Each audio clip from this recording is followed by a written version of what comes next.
بسم اللہ الرحمن الرحیم نحمده ونصلی ونسلم علی رسولہ الکریم وآلہ وصحبہ الکرام اجمعین. اب حضرت امام بخاری رضی اللہ تبارک و تعالی عنہ مرجئہ کے لیے ایک اور حدیث ذکر کرتے ہیں. اس کو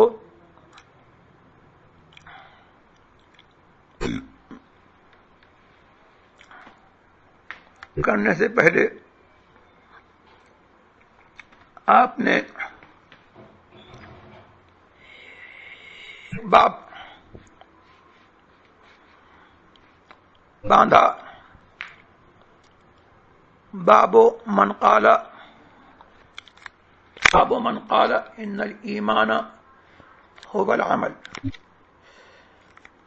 یہ باب اس کے قول کے بیان میں ہے. کہا کہ ایمان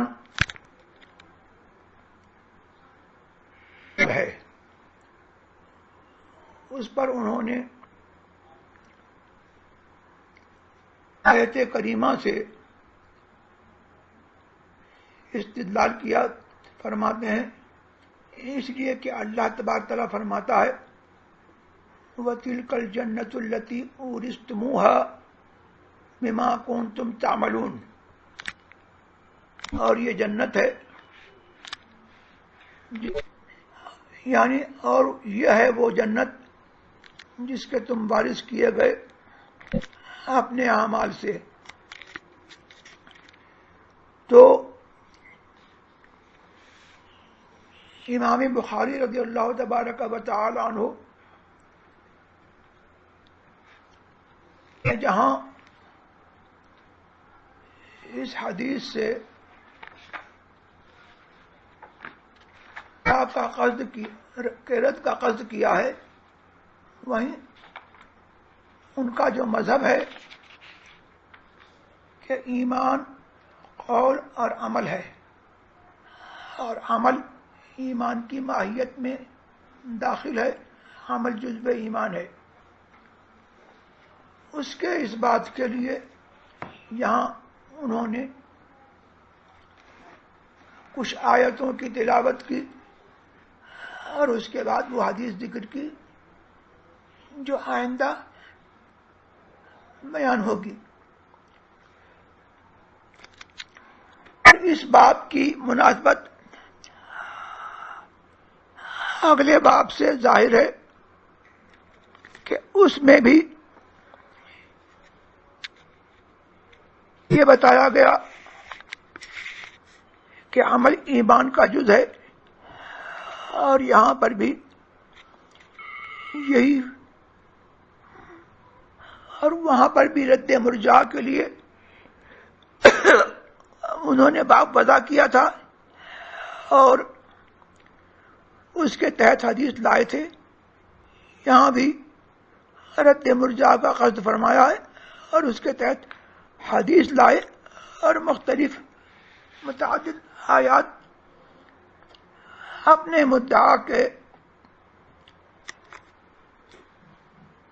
مدعا پر بطور استدلال آپ نے متعدد آیات کی تلاوت فرمائی. اب یہاں باب من قال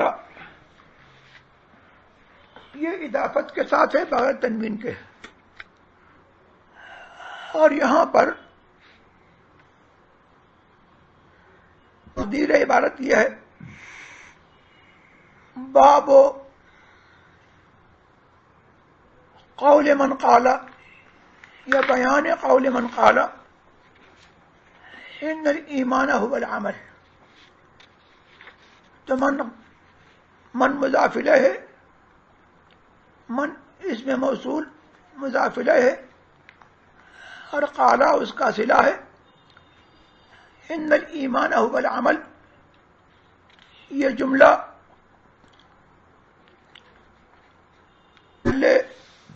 نسب میں مفعول بھی ہے قال کا، اور من سے پہلے قول محذوف ہے، باب قول من قال، تقدیر عبارت یہ ہے، اور یہ مضاف الیہ محل جر میں، من اس میں موصول محل جر میں مضاف الیہ ہے باب کا، اور باب مرفوع ہے علی الخبریہ، خبر کی بنا پر، اور مبتدا محذوف ہے ھذا باب۔ اب یہاں پر آپ نے پہلی آیت اپنے مدعا کے لیے کہ اس بات میں تلاوت کی، جس کا ترجمہ پیش کیا گیا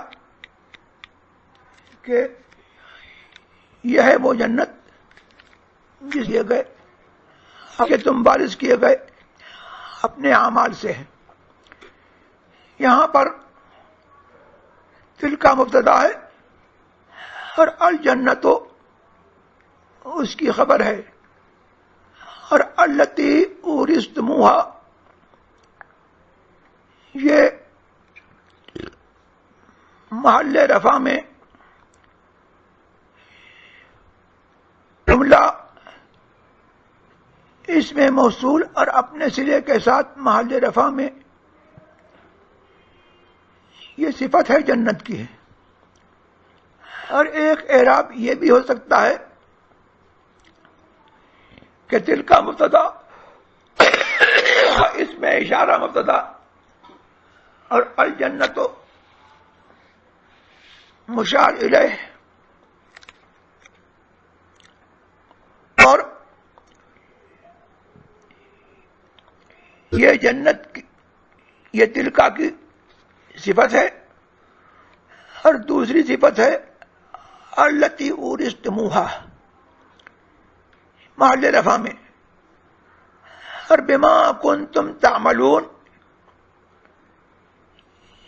یہ جار مجرور ماں کے بعد، ماں کافا کے بعد کنتم تعملون جملہ فعلیہ تعبیل مفرد و تعبیل مفرد محل جر میں حرف جر سے مجرور ہے، اور تعبیل یہ ہے مفرد کی تقدیر یہ ہے کہ اورثتموہا بعملکم یا اورثتموہا بالذی کنتم تعملونہ، یہ اس میں دو احتمال ہے کہ ماں مصدریہ ہے تو کنتم تعملون یہ جملہ تعویل مصدر میں ہو جائے گا، اور تقدیر عبارت ہوگی بعملکم، یا ما اس میں موصول ہے اور کنتم تعملون اس کا صلہ ہے، اور صلہ میں ضمیر محذوف ہے جو ما اس میں موصول طرف لوٹتے بما کنتم تعملونہ، ان اعمال سے جو تم کرتے تھے، یا تمہیں اس جنت کا وارث کیا گیا تمہارے عمل سے، تمہارے اعمال سے، جیسا کہ اعلیٰ حضرت نے ترجمہ فرمایا ہے۔ اب جب کہ امام بخاری کا مذہب یہ ہے کہ ایمان حقیقت میں عمل داخل ہے، تو اب آیت کریمہ کا مطلب یہ ہوگا کہ بما کنتم تعملون یعنی بما کنتم تؤمنون، تم کو اس جنت کا وارث کیا گیا بدلہ تمہارے ایمان کا۔ اور اب یہاں پر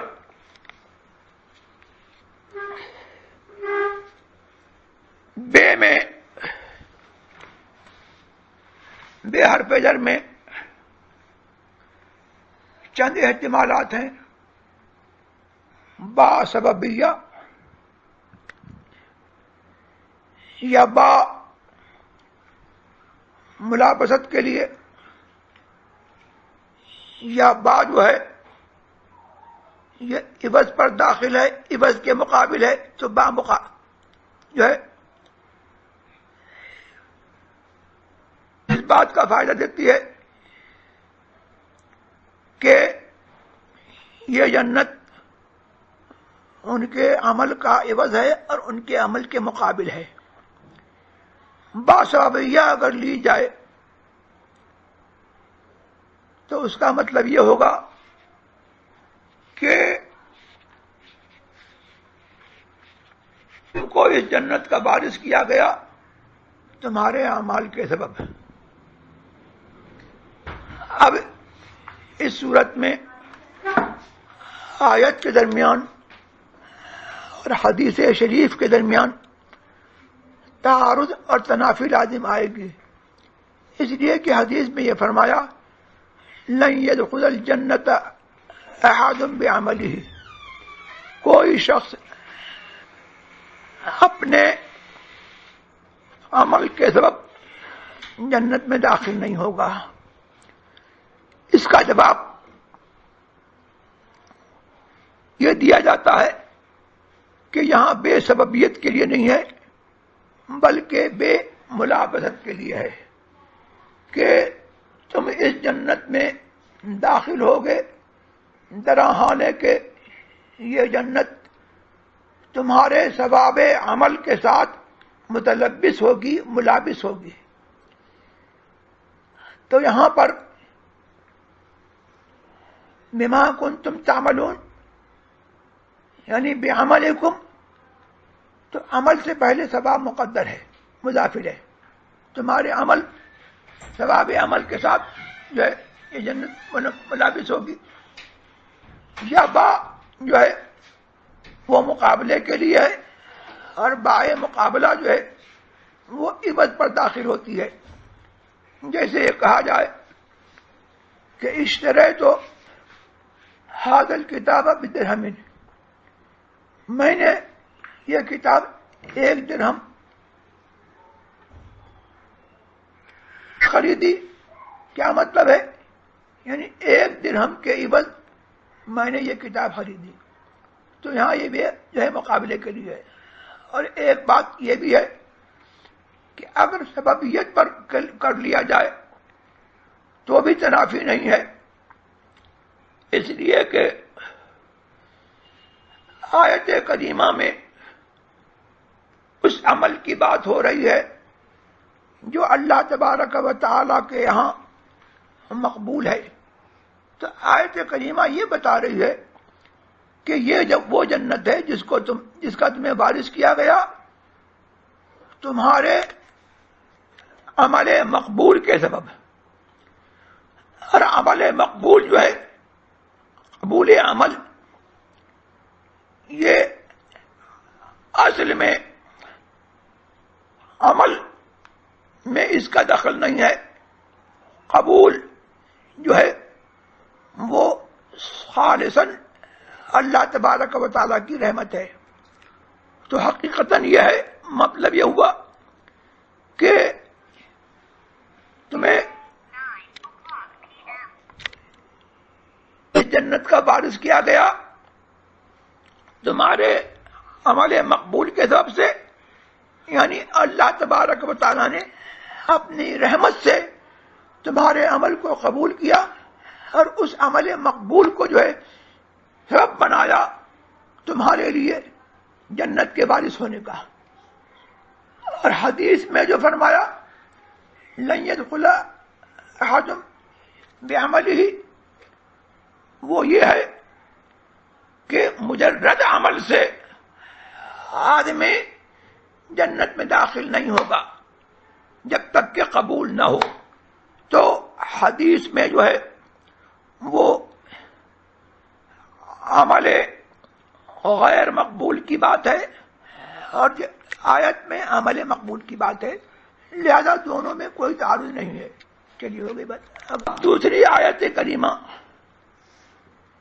امام بخاری رضی اللہ تبارک عنہ نے اپنے دعویٰ کے باتیں پڑھی.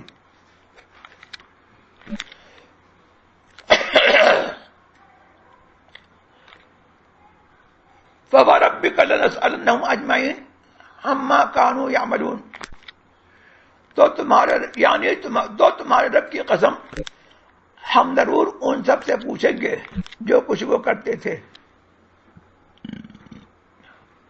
ہو گئی بات.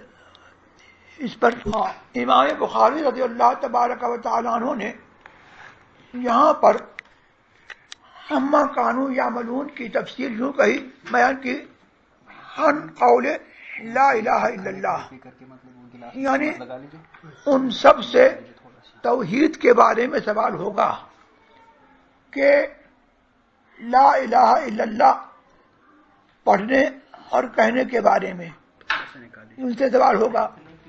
اس پر امام نووی نے یہ فرمایا کہ یہ تخصیص کا دعویٰ اس سے ظاہر یہ ہوتا ہے کہ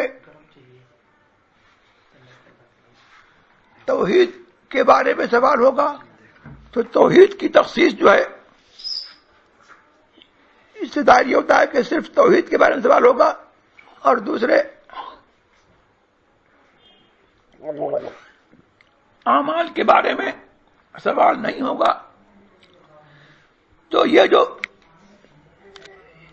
اس دعوے سے ظاہر خصوصیت توحید کی خصوصیت جو مفہوم ہوتی ہے، امام نبوی نے فرمایا کہ یہ دعویٰ بلا دلیل ہے، اس لیے کہ آیت میں یہ فرمایا گیا اما کانوا یعملون، جو کچھ وہ کرتے تھے سب سے سوال ہوگا. تو توحید کے بارے میں بھی سوال ہوگا اور ایمان کے علاوہ اعمال کے بارے میں بھی سوال ہوگا. تو یہاں پر جو ہے یہ ظاہر کے اعتبار سے جو تخصیص سمجھی جاتی ہے وہ دعویٰ بلا دلیل ہے، اور اگر تخصیص مراد نہ ہو بلکہ محض یہاں پر تفسیر کر دی گئی قول لا الہ الا اللہ اور خصوصیت مراد نہیں ہے بلکہ مراد یہ ہے کہ لا الہ الا اللہ سے بھی سوال ہوگا، ایمان کے بارے میں بھی سوال ہوگا اور اعمال کے بارے میں سوال ہوگا. تو اب تخصیص نہیں ہے، غایت درجہ یہ ہے کہ مفسر نے صرف ایک بات کو ذکر کر دیا اور دوسری بات کا وہ منکر نہیں ہے. چلیے اب یہاں پر جو ہے امام بخاری نے کہا قال عدۃ من اہل العلم، اہل علم کی ایک جماعت نے فَوَرَبِّكَ لَنَسْأَلَنَّهُمْ أَجْمَعِينَ کے بارے میں یہ کہا کہ اس کی تفسیر یہ ہے کہ ان قول لا الہ الا اللہ، ان سے سوال لا الہ الا اللہ کے بارے میں ہوگا. یہاں پر ہمارے ترجمے سے ظاہر ہو گیا کہ عدت کے معنی جو ہے وہ عدد اور جماعت کے ہیں، اور یہ عدت تائے مربوطہ کے ساتھ اس کے معنی عدد اور جماعت کے آتے ہیں، اور عدن بغیر تاکہ اس کا معنی ہے، اس کا معنی ہے وہ پانی جو کہ منقطع نہیں ہوتا جیسے چشمے کا پانی، اور جیسے کنویں کا پانی، اور عد کے معنی جو ہے کثرت کے بھی ہیں، اور یہ جو ہے آتی اہلہ، ہاں،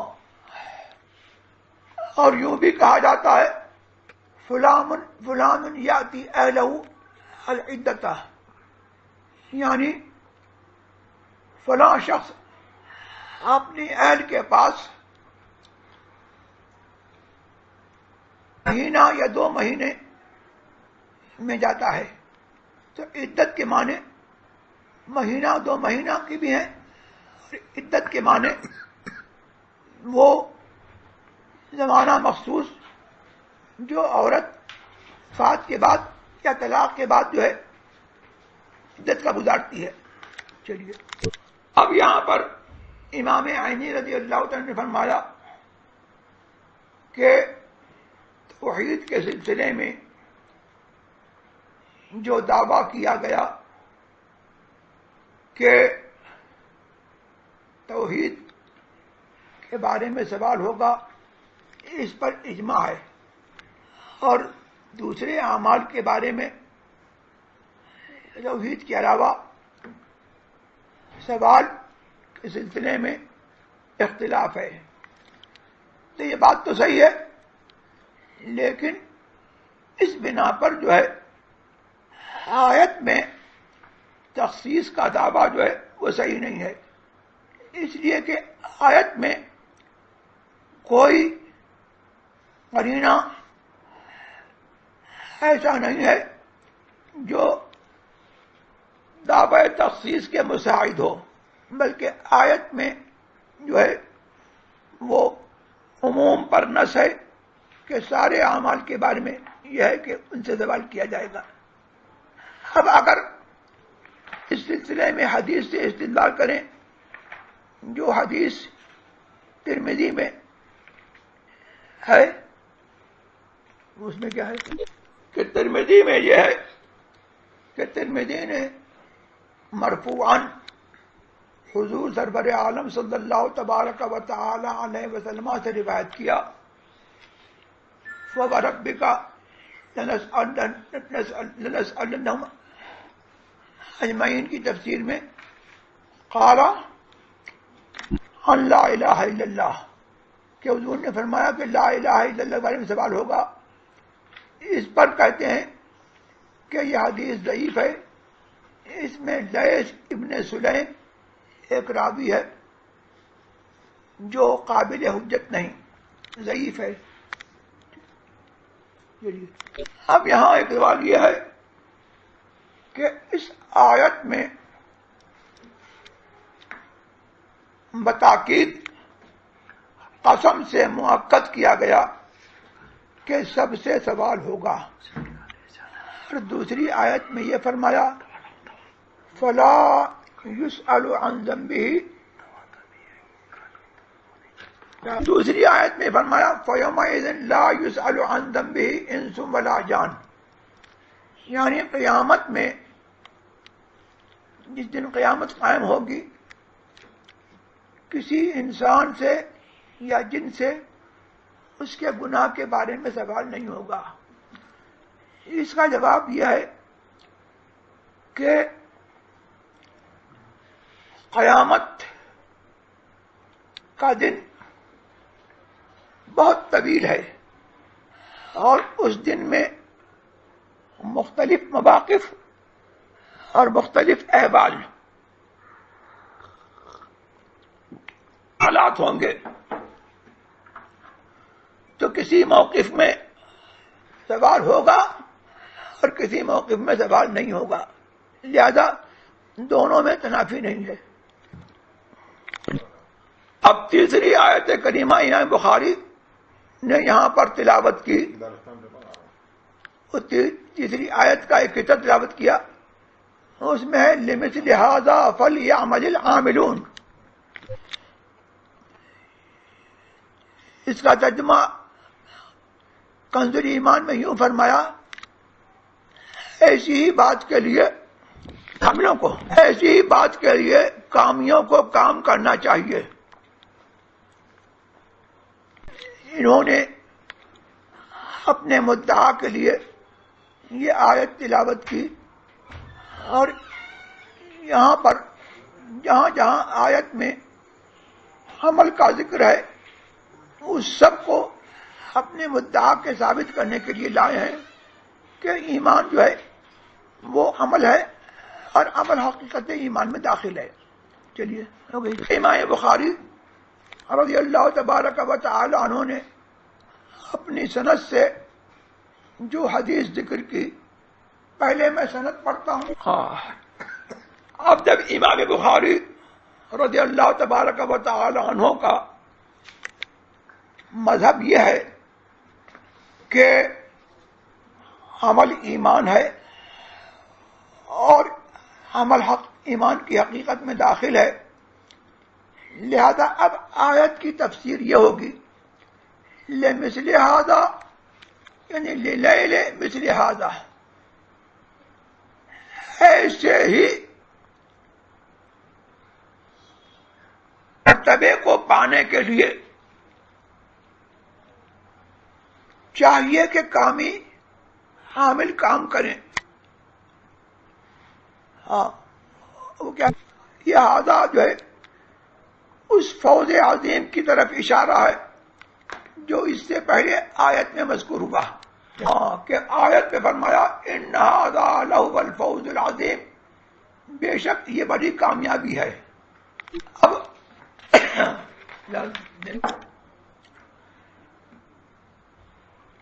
میں سند پڑھتا ہوں، اس کے بعد حدیث شریف کے الفاظ کریمہ پڑھوں گا۔ حدثنا احمد بن یونس وموسى بن اسماعیل قال حدثنا ابراہیم بن سعد قال حدثنا ابن شهاب عن سعید بن المسیب عن ابی ہریرہ ان رسول اللہ صلی اللہ تعالی علیہ وسلم سئل ای العمل افضل فقال ایمان باللہ ورسولہ قیل ثم ماذا قال الجہاد فی سبیل اللہ قیل ثم ماذا قال حج مبرور۔ یعنی ہم سے حدیث بیان کی احمد بن یونس اور موسیٰ ابن اسماعیل نے، دونوں نے کہا کہ ہم سے حدیث بیان کی ابراہیم بن سعد نے کہا کہ ہم سے حدیث بیان کی ابن شہاب زہری نے، وہ روایت کرتے ہیں سعید ابن مسیب سے، سعید ابن مسیب تابعی جلیل روایت کرتے ہیں ابو ہریرہ صحابی رسول سے، وہ فرماتے ہیں کہ رسول کریم صلی اللہ تبارک و تعالی سے سوال کیا گیا کہ اعمال میں سب سے افضل کون سا عمل ہے؟ فرمایا ایمان باللہ ورسولہ، اللہ اور اس کے رسول پر ایمان لانا۔ عرض کیا گیا کہ پھر کون سا عمل سب سے افضل ہے؟ فرمایا اللہ کے راہ میں جہاد کرنا۔ پھر عرض کیا گیا کہ پھر کون سا عمل ہے سب سے افضل؟ سرکار نے فرمایا حج مبرور، وہ حج جو کہ مقبول ہو۔ ہاں اب یہ اس پر انشاءاللہ رجال سند پر اور حدیث شریف کے فوائد پر کل گفتگو ہوگی۔